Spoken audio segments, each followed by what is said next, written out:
Yo, what's up mga boys? So, ayan, bago ang lahat, gusto ko lang po sana i-share sa inyo kung ano ang gagawin ko ngayong gabi. Actually, kakauwi ko lang galing trabaho eh. Tapos ito kagad yung ginawa ko. So ang gagawin ko is mag-ano ako ng magpe-prepare ako ng ng chicken skin. Ayan. O, di ba? Ang laki. Buo yan. Buong buo. Kasi dito guys sa Dubai, yung mga manok kasi hindi nila kinakain yung mga balat. Kaya kapag bumibili kami dito sa may mga bilihan ng mga karne, yan. Binibili namin yung manok ng buo na balat. As in buong katawan kasi hindi nila kinakain yan. 'Di ba? Ang gulo ko mag-explain. Pero talaga binibili namin yan per kilo. Or sabihin natin 5 dirhams yan. So shoutout sa mga taong mahilig kumain ng chicken skin dyan, mga taga Dubai. Ayan, nililinis ko muna siya ng maigi. Kasi nga, di ba, mantika. Tapos, syempre, bago yan, kailangan ko munang linisin na maayos yan. At, yan, sasalahin ko. At, gagawin ko dyan, is ikakat ko siya. I mean, puputulin ko siya. Yan, para mas madali siyang lutuin. O, di ba? Ang lalaki ng mga, ng mga balat ng manok. Yan, paborito yan dito sa Dubai, guys. Masarap yan, lalo na pampulutan. Masarap din siya iulam actually. Lalo na pag masarap ang timpla mo. Nasa timpla kasi yan. Woo! O, diba? O, iniisa-isa ko pa, tagal-tagal. Tapos, yan, i-ready ko na yung, hugas muna akong kamay. Kasi kukunin ko yung, yung gunting. So, ayan, okay na siya at nalinisan ko na ng maayos. So, ready na. At ito na nga, umpisahan na natin ang pagputol. Ayan, gamit ko yung gunting, diba? Kaso matrabaho nga lang to. Masyadong matagal. Kailangan mo siyang putuli siya ng maliliit. Hindi naman sobrang liit. Syempre, yung sakto lang yung tipong sakto siyang mapiprito para maluto siya ng maigi. Yan. Matrabaho lang talaga siya, matagal. Diba? Binilisan ko na. Kasi as in matagal lang talaga yan. Matrabaho. Sa mga taga Dubai dito, yan, paborito namin yan. Tsaka mura at swak sa budget. Pwedeng ulam, pulutan. O, diba? Ayan, hati-hati ng So, ayan, tapos na ang aking hiniwa-hiwa. Ayan, maliliit na siya. O, diba? Para mas madali siyang lutuin. Okay. So, ito ang aking ilalagay sa magic sarap, tapos sa crispy fry. Yan, tapos egg. Siyempre, harina, tapos paminta. So, yan ang ihahalo ko. So, umpisa na natin. Let's go! So, ayan, kumuha ako ng malaking lagayan para i-transfer dyan at ihalo na yung mga ingredients. Yan. Diba? Kinamay ko. Wala nang gloves yan. Talo-talo na yan. Yan. Una, nilagay ko muna yung crispy fry. Grabe, ang anghang yan. Ang anghang sa ilong. Kasi nga, di ba, powder. Yan. So, magic sarap. Ako, maselan talaga ako sa mga powder. Kasi may allergy kasi ako. Kaya lumalayo ako. Ang hirap kasi magkaroon ng allergy. Sige. Tapos ayan, nilalagyan ko siya ng asin para syempre lumasa. Ayan, 2 itlog lang. Depende sa inyo kung gusto mo maraming itlog. Tapos paminta. Ayan, hindi mawawala ang paminta. Ayan, okay na. Hugas kamay. Tapos halo-halo. O, diba? Ang sarap niya. Yan yung nagpapasarap dyan. Oo, halo-halo. Matagal nga lang maghalo. Sakit sa kamay. Yung tipong pagod ka na galo. Tas, diba, tinikman ko pa. Kailangan mo tikman talaga. para malaman mo kung pwede na ba ang lasa niya.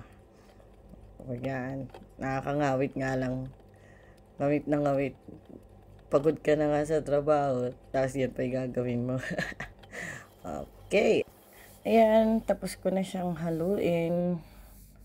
So, ang gagawin ko naman is lalagyan ko siya ng cling wrap. Yan, tatakpan ko muna siya kasi hindi na ako magpiprito ngayon, madaling araw na.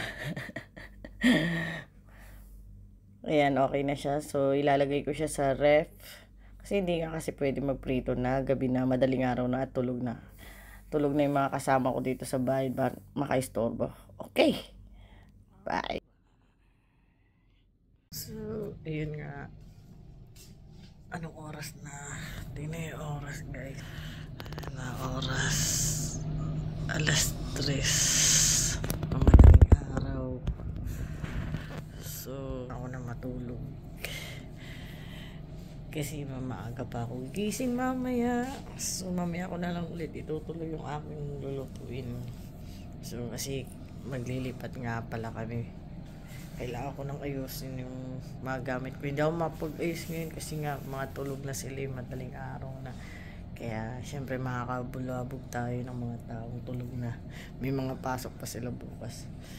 So ayun, ready na para bukas. Napag-hakot na sila actually.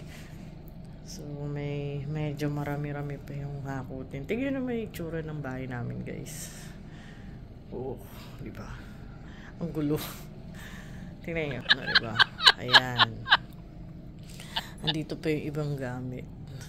So, ayun, napakahirap malahay sa totoo lang.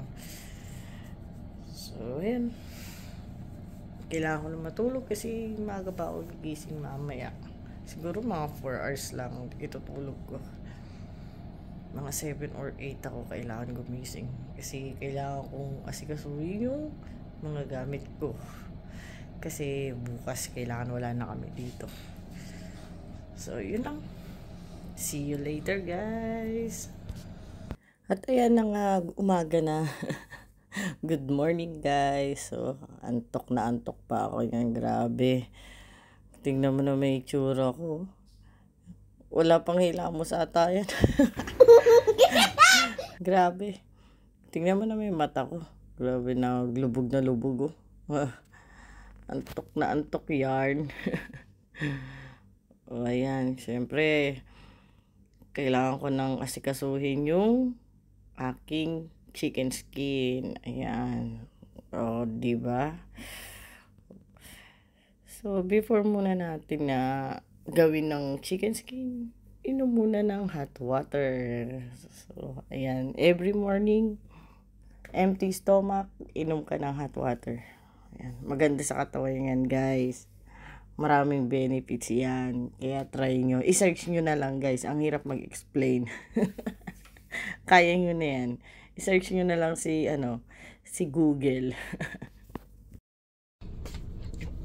Start na ako magprito. Ayan, okay na. So, hahaluin ko na lang siya konti. Tapos, magsasalang na ako. Ayan, mainit na siya. So, maglalagay tayo ng mantika. O, diba, tulog pa yung mantika. Ayan. Siyempre, maglalagay lang tayo ng hindi masyadong marami. Yung sakto lang. Kasi, dadami naman yung mantika na yan mamaya eh. Kasi dahil sa manok. Siguro pwede na yan. Yan. Okay na yan. Mamaya, tigang biglang dadami dahil sa sa manok. Kasi di ba nga mamantika ang manok. Okay. Pampabata. So, ayan, mainit na ang mantika. So, maglalagay na tayo.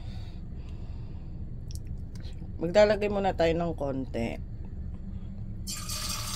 Para titikman.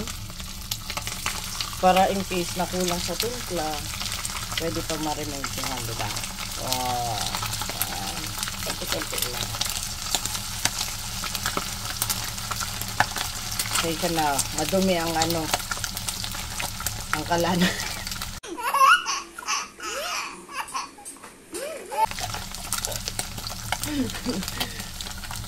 Yan, antayin na lang natin. Siyempre, konti muna para matikman. Okay. So, yan. Luto na siya.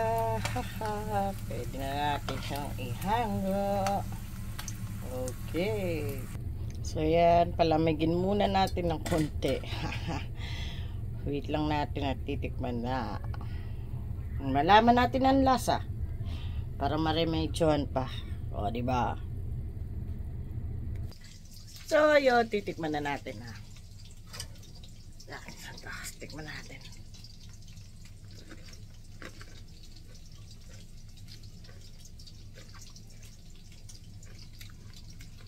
Ayos, sakto na yung lasa. Hindi. Okay na. Hindi na natin kailangan ano yun. Timplahan ulit. Ayos, sige, tuloy-tuloy lang dito.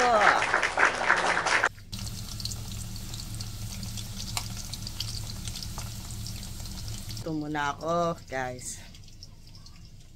So, yan. Naluto ko na siya.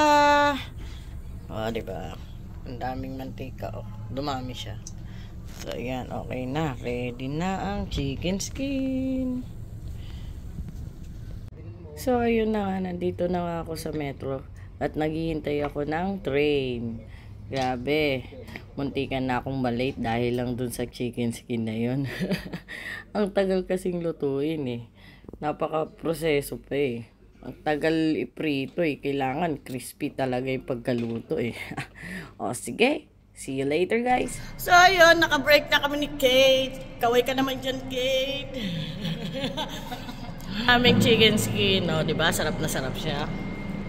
Tapos meron kami shawarma, may pansit galing kay Sarah. Shout out sa'yo. Sarap yan. Ayun, kakain muna kami. Mamaya na lang ulit. Bye-bye. So, ayun, uwian na. Pahinga muna kami ni Kate. At sarado na ang aming... Yan. Wala ng tao dito, guys. Ayan. Medyo mahaba pa ang biyahe ko. Pauwi. At wala ng tao. So ayun, uwi na. So ayun, nakauwi na nga ako at nandito na ako sa bahay. Grabe, nakakapagod na araw na to. Always naman. So ayun, tamang pahinga muna ako before ako matulog. Inom muna ako ng hot water. Kasi ganyan talaga ginagawa ko bago matulog. Inom muna ako hot water. So yun lang for today's video. Salamat sa mga nanood at nagtiyaga. And guys, follow nyo po ako and subscribe nyo po ang aking channel. Yun lang po. Marami pong salamat at salamat sa mga manonood pa lang. Yun lang. Bye bye guys.